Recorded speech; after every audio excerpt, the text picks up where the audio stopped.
मुगलिया सल्तनत के अजीमुश्शान शहंशाह औरंगज़ेब आलमगीर के हाथों का लिखा हुआ कुरान मजीद का एक नुस्खा हैदराबाद के स्टेट म्यूज़ियम पब्लिक गार्डन में आज भी मौजूद है। मुगलिया सल्तनत के छठे फरमान रवा और आखिरी अजीमुश्शान शहंशाह औरंगज़ेब आलमगीर ने अपने हाथों से कुरान मजीद का नुस्खा लिखकर और टोपियाँ सीकर गुजर बसर करते रहे। औरंगज़ेब आलमगीर ने अपनी ज़िंदगी में अपने हाथों से कुरान करीम के तकरीबन 15 नुस्खे लिखे थे। जनूबी रियासतों में कुरान मजीद का एक नुस्खा रियासत तेलंगाना के शहर हैदराबाद के स्टेट म्यूज़ियम पब्लिक गार्डन में आज भी मौजूद है। इस म्यूज़ियम में कई नायाब कुरानी नुस्खे मौजूद हैं। इस म्यूज़ियम में मुग़ल बादशाह, शहंशाह और दीगर बादशाहों के दौर के कुरानी नुस्खे आज भी मौजूद है। ख्याल रहे कि 7वें निज़ाम मीर उस्मान अली खान बहादुर ने स्टेट म्यूज़ियम तामीर करवाया था और इस म्यूज़ियम में जो आसार है वो निज़ाम मीर उस्मान अली खान ने जमा करवाया था। म्यूज़ियम पब्लिक गार्डन्स में एक गैर मामूली, वैसे तो खैर कई गैर मामूली चीज़ें हैं यहाँ पर म्यूज़ियम में रखी हुई हैं लोगों के देखने के लिए, लेकिन आज बहुत ताजुब हुआ देख के जो है ये कंटेम्प्रेरी आर्ट गैलरी में औरंगज़ेब रहमतुल्लाह अलैह से कि उनके ताल्लुक़ से या दारा शिकोह के ताल्लुक़ से या शाहजहाँ के ताल्लुक़ से कुरान, उनकी पर्सनल हाथ की लिखी हुई कुरान और दारा शिकोह के हाथ की लिखी हुई कुरान और शाहजहाँ, जो मुग़ल बादशाह शाहजहाँ थे, उनके हाथ की लिखी हुई कुरान यहाँ पर है। और देखने से ये जो है मेरे को अफसोस ये हो रहा था कि इतने अहम डॉक्यूमेंट जो कि बोलेंगे कि औरंगज़ेब रहमतुल्लाह अलैह के बहुत कम कुरान हैं बिल्कुल, यानी कि वो अपनी ज़िंदगी में, आप देखिए जो बेसिक एक चीज़ समझना ज़रूरी है कि एक कुरान लिखने के लिए कम से कम 5 से 6 महीने लगते, और बादशाह वक्त अगर लिख रहा है तो जो है ऑन रिकॉर्ड जो है कुछ 12 या 13 कुरान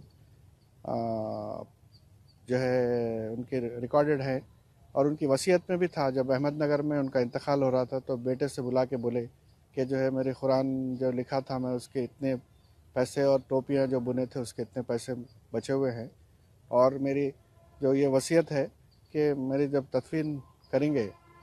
तो उसमें सिर्फ 24 रुपये या 25 रुपये ख़र्च करना। बादशाह वक्त 1707 में ये बोल रहा है अपने बेटे से वसीयत में कि सिर्फ 24 से 25 रुपये के अंदर मेरी पूरी तदफीन हो जाना है। किसी किस्म के कोई शान शौकत, कोई धूम धड़ाका, किसी किस्म का कोई जो है मखमल या कोई इस्तेमाल नहीं करना है। खादी का कफन होना है और सबसे सिंपल तरीक़ा जो इस्लामी तरीक़ा है वो अपनाना है। और उसमें वसीयत ये भी कर रहे हैं कि जो पैसे बच जाएंगे वो मुस्तहिक लोगों में बांट दिए जाए। तो सुनने में ये आता है कि जो रिकॉर्ड है कि तकरीबन कुछ 350 रुपये बचे थे तो वो पूरे गरीबों में बांट दिए गए, और 4.5 रुपये जो है उस टोपियाँ बुनने के लिए जो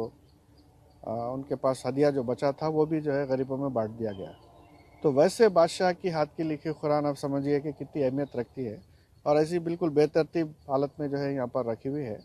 तो मैं ये सोचता हूँ कि ये समझता हूँ कि जो है इसको जो है तरह हिफाजत से रखना चाहिए और लोगों में ये किताब की अहमियत को आम करना ज़रूरी है ताकि लोग आके देखेंगे। और यहाँ पर इतनी बड़ा जो स्टेट म्यूज़ियम है जो 1930s में ज़ेर निगरानी उस्मान अली खान की ज़ेर निगरानी जो है बना था, उसमें आज की तारीख़ में सिर्फ 50 से 100 लोग ही आते हैं। और अगर ये बिल्डिंग का जो है ज़रा दागदोज़ी हो के, रंग वगैरह हो के, ज़रा मेंटेनेंस वगैरह हो और प्रॉपर पब्लिसिटी हो प्रेस में, मीडिया में, तो मैं समझता हूँ कि एक तो विज़िटर्स बढ़ेंगे, उसकी वजह से डिपार्टमेंट का रेवेन्यू बढ़ेगा, और साथ ही साथ ये ऐसी जो अहम चीज़ें हैं जो मैं नहीं समझता कि इस इलाके में, हैदराबाद में, इसके अलावा कहीं भी जो है औरंगज़ेब रहमतुल्लाह अलैह की कहीं कुरान मौजूद नहीं है,